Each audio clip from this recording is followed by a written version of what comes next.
Hello everybody and welcome to Forever Rugby on SuperSport. And the Sharks have bounced back to beat the Bulls 29 points to 22 in a match which had 2 red cards and a yellow card. Lots of drama over at Loftus, but the main takeaway is that full time the Sharks have managed to bounce back and have managed to record now 2 victories in the last 4 games. The Bulls recording 2 victories as well. So the SA sides, every team bar the Lions have won 2 games this year. The Lions have won 0. So very frustrating if you're a Lions fan, but if you're any other fan, 2 wins so far out of 4 games as the sort of domestic derby section of the tournament does come to an end, which will be a big relief for a lot of people because we're kind of bored of seeing the domestic derbies. But now that they will move to playing overseas, there obviously still will be a couple of games.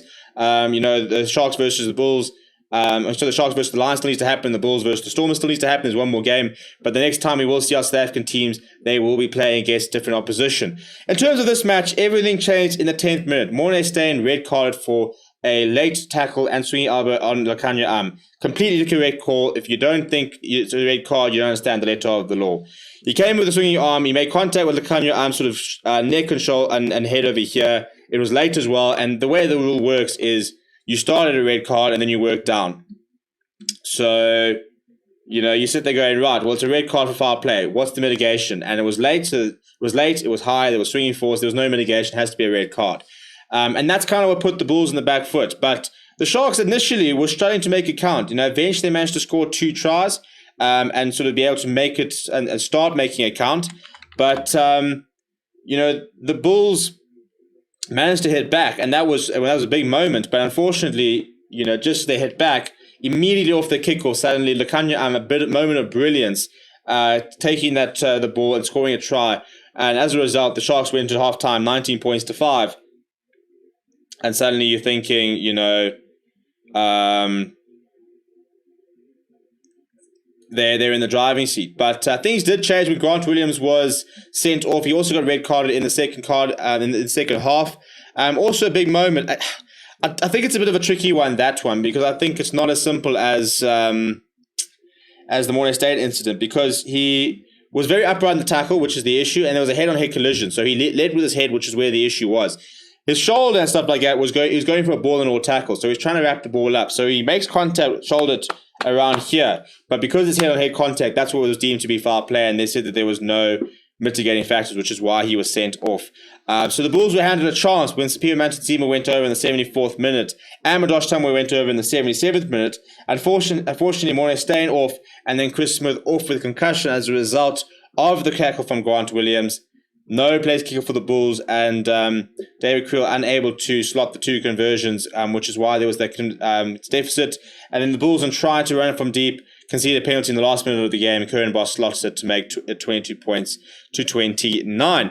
If you look at some of the stats, possession-wise, Bulls 63%, and the Sharks won't really care as much because they got the result, but probably a little bit worrying that they weren't able to put the Bulls away more.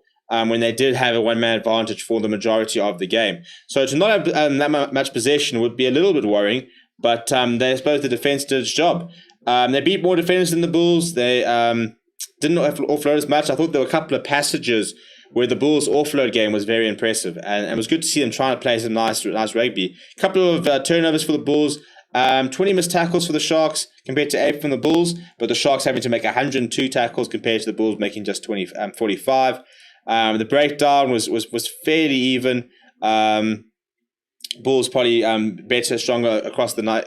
Lineouts were a bit messy on both sides, actually. Sharks losing 4 lineouts, Bulls losing 2. Scrums were relatively solid. There was a big scrum from the Sharks on the Bulls. That Shark scrum's looking very impressive. And then if you look at penalties conceded, also pretty even. In terms of players who I thought were standouts, I thought, as usual, the loose trio for Bulls were very impressive, as was Ruan Nokia. A couple of very nice breaks from him. Got around the park very nicely. Madosh Tamwe, he's a bit of all or nothing, isn't he? He has some fantastic moments and he has some mares. He conceded a silly penalty early on. He was at fault for the first try where he got pushed over, but he did score a tremendous try as well and had some very good moments. I thought that David Creel had some nice moments. Corner Hendricks looked pretty good. For the Sharks, that Oxenchair was a bit quiet maybe in the loose. Pretty solid at scrum time. Cabran Krobler added some nice physicality. I thought that Henko Fenter, Pesi Butler, Sia Khaleesi were pretty industrious. Lakanya, man of the match. Sublime. He was at his best today. Defensively so good, made so many breaks. he just looks like he's always got so much time, does Lukanya, and he really does look like a class of his own when he does play like that. Some big defensive efforts. Brian Krobler, 18 tackles, 1 missed. Thomas Toy, 14 tackles. Hiron Andrews, 13 tackles. Apparently, Pep Spport made 21 tackles. It's probably often somebody gets adjusted down, but it does show you that these guys were the ones making a large amount of the tackles. But let me know what you thought of the game down in the comments below. Let me know what your thoughts are of the 2 red cards. Please do smash a like on the video and subscribe to the channel as well. Thank you very much for watching. My name is Steven, and I'll chat to you soon.